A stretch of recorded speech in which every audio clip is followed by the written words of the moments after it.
Tenía tantas imágenes en mi cabeza. Ayer en mi historia yo publiqué un corto video de un señor mayor que dos mujeres lo traían porque él vive, parece que en Alto, y bajó a comer algo y se desmayó en la calle, se cayó. Esa es una de las imágenes que me venían a la mente. Y todas esas imágenes constantemente de todo lo que está padeciendo el cubano. Recordaba también un video que vi ayer de Raúl Castro, él conversando con unos periodistas,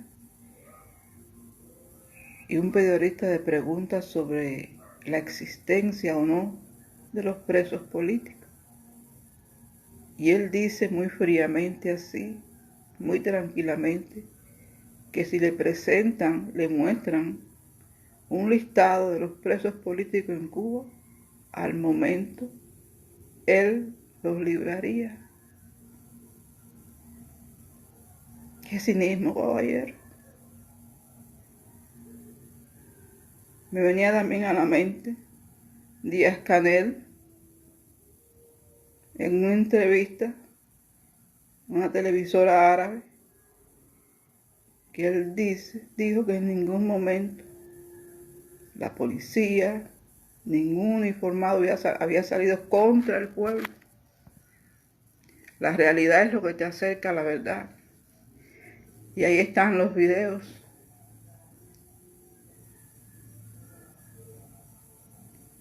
La manifestación pacífica es un derecho reconocido mundialmente.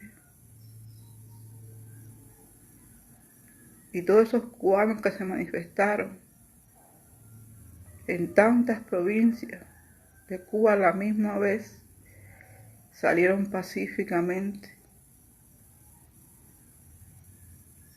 solo con sus cuerpos, sus palmas, palmeando, gritando libertad, como en Caimanera tenemos hambre. Ahí yo estaba meditando, también en mi caso, de todo lo que se hizo conmigo en este país. Y estoy hablando, yo agradezco, es muy difícil para mí porque sé tantos corazones lindos que son empáticos, altruistas, es maravilloso. Pero el cubano, nosotros queremos trabajar. Y hoy por hoy, yo no cuento con una pensión, porque yo, como tanto, no voy a decir miles, millones de cubanos, que hemos sido víctimas de delitos y de abuso de poder, de promesas incumplidas. Y estas promesas incumplidas comenzaron desde la Sierra Maestra. Yo veo esos testimonios, esos videos, Fidel hablando, asegurando que sí, que iban a haber elecciones libres, y todas las promesas. Y muchas personas, ricas y no ricas, creyeron en él, y al final todo fue una mentira. Cubanos y cubanas que me van a ver, me van a escuchar. Todo esto ha sido el fundamento de todo este sistema, es la mentira. Y el daño antropológico que hemos sufrido es tan grande porque nuestra mente está cautiva. Yo entiendo lo que es el miedo. Yo viví más de 10 años bajo presión, guerra psicológica, hostigamiento vecinal. Y le digo que en estos momentos estoy padeciendo lo mismo, pero es diferente. Porque en aquella ocasión las circunstancias eran diferentes. Y sobre todo porque tengo a Dios. Y Dios es el que cada día me dice: yo sé lo que es tu mente cuando está apresada por el miedo. Porque coartar no significa encerrarte en una habitación solamente. Tú puedes estar libre caminando, pero cuando tu mente está coartada por el miedo, eres un prisionero dentro de ti mismo. Y eso me pasó a mí. Más de 10 años padeciendo de hostigamiento vecinal. Ayer en la directa mencioné el nombre de un teniente coronel. Ese hombre tuvo el cinismo, el descaro, porque todos funcionan así.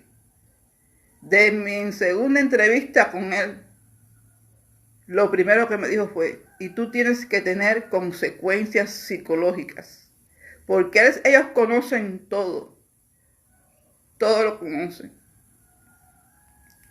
Entonces estaba intentando concentrarme en mi comunión con el Señor. Me frustré porque no podía, estaba de rodillas, no podía concentrarme. Porque son esas imágenes que no se me quitan en la mente. Las imágenes de mis compatriotas, lo que están pasando. Yo decía, esos ancianos se pasan, los que viven solitos, sobre una cama, con aquellos enfermos, débiles. Yo sé lo que es pasar hambre, señores. Yo sé lo que es comerse un pan mohoso verde. Yo sé lo que es eso. Yo sé lo que es desmayarse en la calle por hambre. En este país, yo elegí, con todo el adoctrinamiento que tenía, pensando en que iba a recibir justicia, que se iba a hacer todo aquello que me habían adoctrinado y enseñado.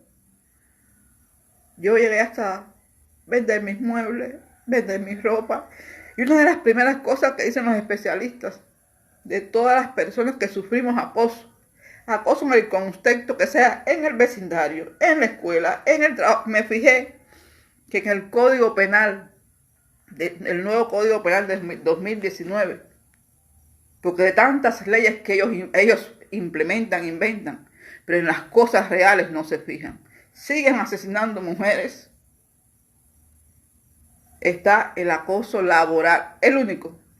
Y cuando tú lees todas las constituciones de tantos países, están como delito el acoso laboral, el ciberbullying, está el acoso escolar, todos los tipos de acoso. Todos los tipos de acoso. Pero ahora es diferente porque Dios está conmigo. Retomando la primera idea, no podía concentrarme en la oración. No podía. Entonces, yo decía, Señor, ¿pero qué es esto? Yo quiero concentrarme en ti. Y me acordé de esta palabra de Dios. Yo no soy buena para decir libro tal, versículo tal, capítulo. No sé. A mí lo que se queda grabado es lo que Dios me dice. Y me viene esta palabra de Dios. Yo creo que está en un salmo. Porque dije, voy a empezar a orar. Porque Dios termine con esta tiranía. Las torres gemelas no se cayeron porque se cayeron. Y los cristianos que leemos de verdad la Biblia e interpretamos el mundo, porque todo viene del Espíritu, entendemos las cosas que están pasando en el mundo. Nosotros no estamos ajenos, porque todo tiene una base espiritual.